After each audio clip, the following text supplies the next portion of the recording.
It's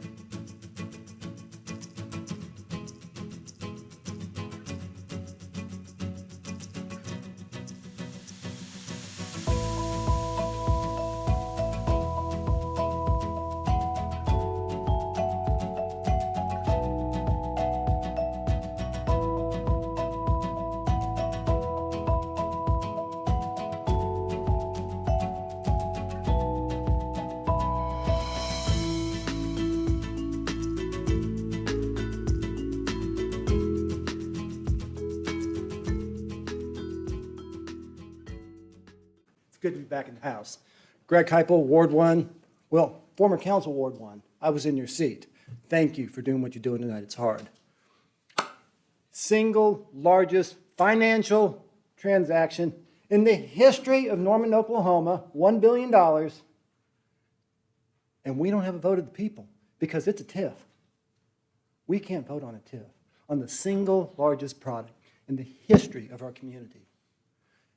A lot of people who are against this project call us cave people, citizens against virtually everything, but we're not that. We're citizens always voting every damn time. We want to vote on this issue, and it's not about being against or for it. It's about the right to vote on the single largest transaction in the history of our community. And I know a little bit about the TIF because my father was the attorney for OU when he ran the first TIF. Sean Rieger, it was like sitting in your office. I know everything. I know the history. The GO bond and or a sales tax revenue like Oklahoma City did it is a better deal. So my question is this. Council, are you strong enough to stand up and say no to the TIF and let the people vote? Because I tell you what, in this community, if you let the people vote, we win. If you let the people vote, we're going to win. So, and it's my birthday, so here's my wish and here's my question. Will you grant me and the rest of the cave people the right to vote on the single largest financial transaction in the history of our community? Will you do that? That's my question, okay? I know you can do it. Will you do it? And it's my birthday, and that's all I'm asking. Thank you for your time, and I appreciate your time.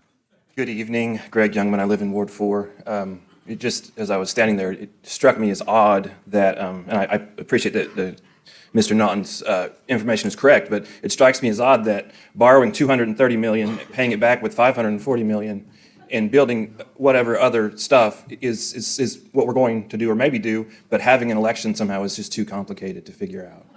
It doesn't, that's backwards. That's backwards. So I'm confident.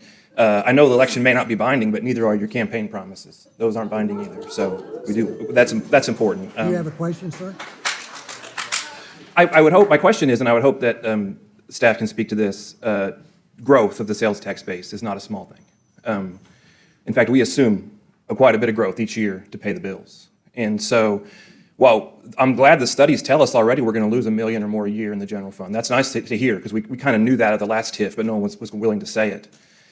So we're going to lose somewhere between 30 and 60 million in the general fund over 20 years. So that's what the numbers look like to me. And I'm just standing in the back reading slides. I am Kate Bierman. I'm a Ward 4 resident. I am a business owner employing more than 40 people without the need of a $600 million check. I do it all in core Norman. And we preserved an historic building here in downtown, again, without the need for any city help. I would like to ask how many of you, I already know the answer is 1, remember that it was this time of year in 2017, 7 years ago, that small groups of council members were sat down in that study room right there and told about an extension of the University North Park TIF to fund an arena and entertainment district plan. I was one of those council members representing Ward 1, and it was only a $100 million plan back then. It's quite the inflation rate in 7 years. And so I wonder how many of you remember that most of us at that time were relatively new.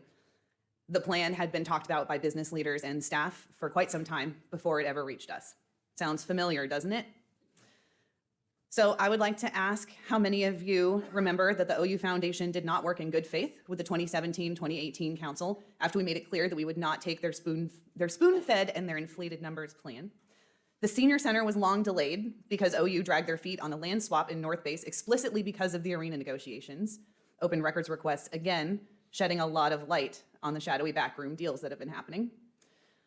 How many of you remember that the UNP developers and the OU Foundation have a very poor history of following through on their promises, even ones codified in the TIF agreements, which is why I, at the time, pushed so hard and wrote amendments to shore up these remaining TIF loopholes that are now trying to be exploited. That was my last stand on the TIF as we tried to wind it down and end the increment. I wonder how many of you remember that it was no coincidence we had a change in top city staff during those negotiations. I wonder how many of you remember that the OU Foundation made it very clear back in 2018 that this plan was not going away, that they considered this a part of their long-term plans and that they would be coming back. So I don't know who approached who this time, but I am not surprised that this zombie has come back once again.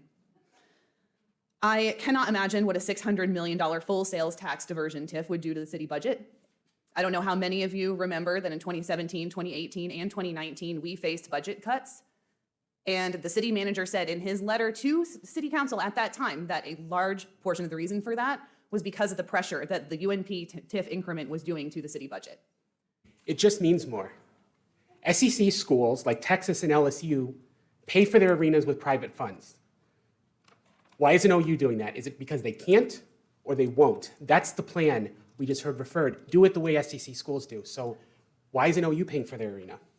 Did the city and staff meet with LSU, U Texas, Austin, Baton Rouge, some of these other SEC cities and schools to ask how they got it done without taxpayer dollars? We heard the 628 memo referenced. Why was that never released to the citizens or just mentioned until now? And it referenced a bunch of changes the developers made that were attempts to get out of obligations that had been publicly presented. So are there any other attempts by developers to get out of obligations that we aren't aware of because the documents have not been released?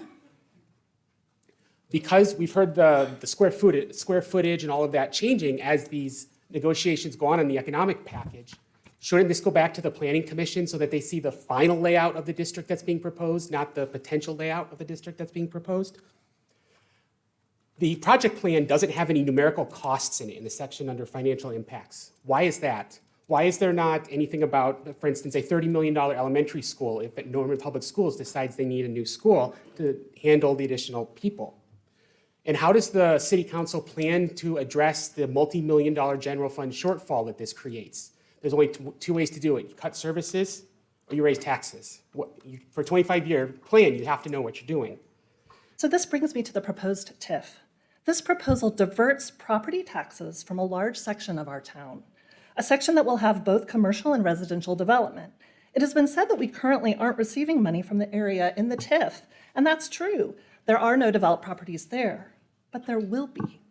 The proposed plan adds residential and commercial properties, all of which will generate property tax income that would go to our schools. The children who live in the new housing built in this Could you ask area. a question, please?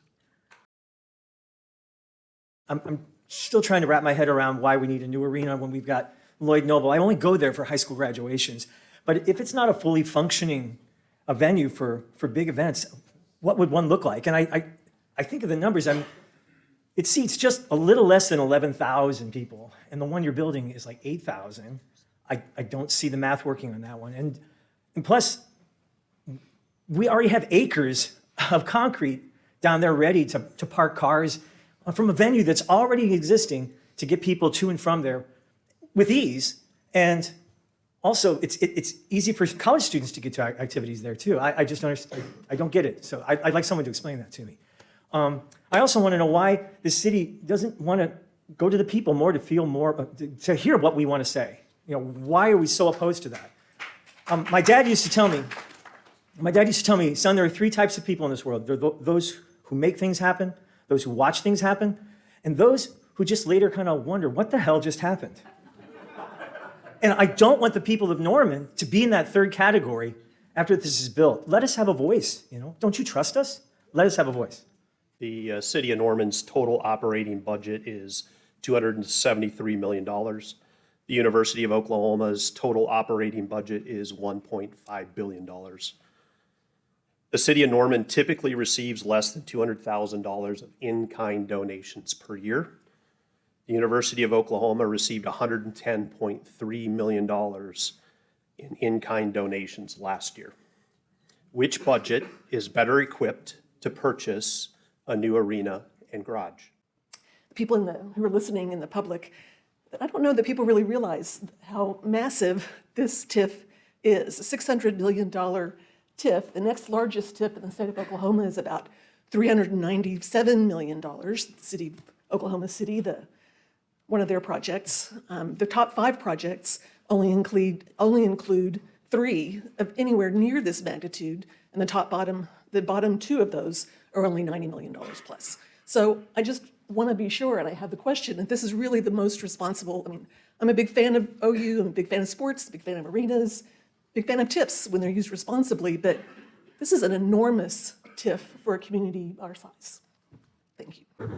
Marguerite Larson, Ward 6. So I have several questions. Question number 1 is, if OU owns the land, they can develop it any way they want. Why don't they just do it? If they want that arena that badly and it's on their land, they should be able to do it. They should not be requesting money from us, period, the end. Number 2, why would you take any type of campus activity off of campus? Take it away from the students. I don't understand this process at all, quite frankly. Number 3, if we are supposed to be supporting small businesses and we are supposed to be supporting Norman businesses, downtown businesses, what is this going to do to campus corner businesses? Have you all thought about that? And how much money are you really going to generate? This is all hypothetical. Look at what happened previously. And I personally think that the foundation has never followed through with what they're going to. Why would they now? Thank you. Next, has there been any study of using alternative funding models instead of a TIF for the entertainment district, such as, for example, the Waco Baylor plan, where the TIF portion was only $20 million, not $600 million, used only for infrastructure purposes and not for the arena? What exactly was the Baylor Waco plan published in the Hundon Report, which is attached to the project plan? Has there been any consideration of using a hotel motel tax for this plan, such as what Oklahoma City has recently put to a vote of the people? Is there any consideration of using a bond issue for all or part of this plan, such as what Oklahoma City has and will continue to use to get its softball stadium ready for the NCAA tournament and the Olympics? It seems like there's a lot of inconsistency here on what the plan is and what we're getting for it. So the numbers aren't really adding up. The HVS study estimates tax revenues collected in the increment district will only be, I think it's 81 million, maybe it's 83, which is different than what we heard in the presentation. The key point here is that 70 million less than what the project plan says we would collect and need to collect in sales taxes to fund the project, which suggests that the project will be bankrupt, or we're estimating it to be, from the beginning. That's a really bad plan.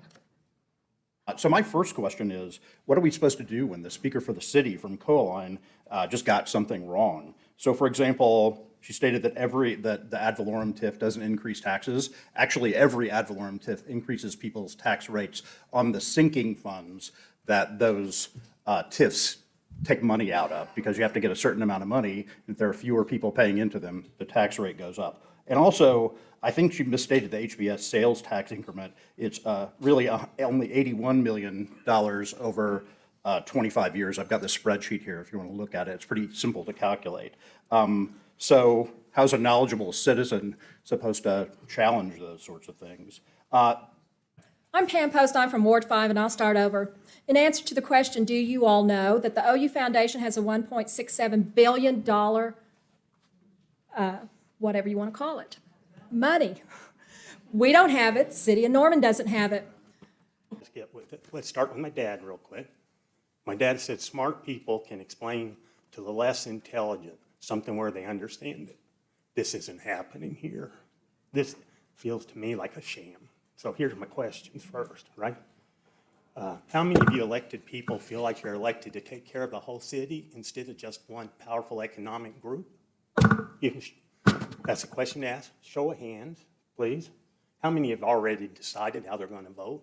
Meaning this is a complete sham. We've heard the mayor ask. We know your opinion from the last time we talked about TIF. You talked about the people in a real hostile way. I bet I could guess on you. I could probably guess on him. But all it requires is a show of hands, and I'll move on. How many have already decided? Right. Next question, sir. Next question. You get to tell me my questions too? No, sir. Okay, good. My father would say that you're asking $600 million from taxpayers, right? To feed corporate developers, the developers. You haven't convinced anybody this is good for the city. Nobody. You say it doesn't risk anything, but it does. It risks the county going bankrupt or part of the county, right? It risks that $600 million. So it does risk something. And for you to sit there and act like it doesn't, is like you're treating me stupid. It does. So here's the rest of the questions. There are about 8 of them, and I'll try to go through them quickly. Okay. First of all, I asked the questions in interest of transparency because that's democracy in action, transparency. And I see how many raised their hand and said they've already decided. Are you to be trusted? Am I supposed to believe that really? The developers come up, they're condescending in their attitudes, they're defensive. Am I supposed to trust them? If this is a business venture, you're asking me as a taxpayer, right, to get in bed and in business with these people. Really? That's not the message that you are giving the public, that this is a trustworthy process. No, sir, it's 3 minutes, time's out.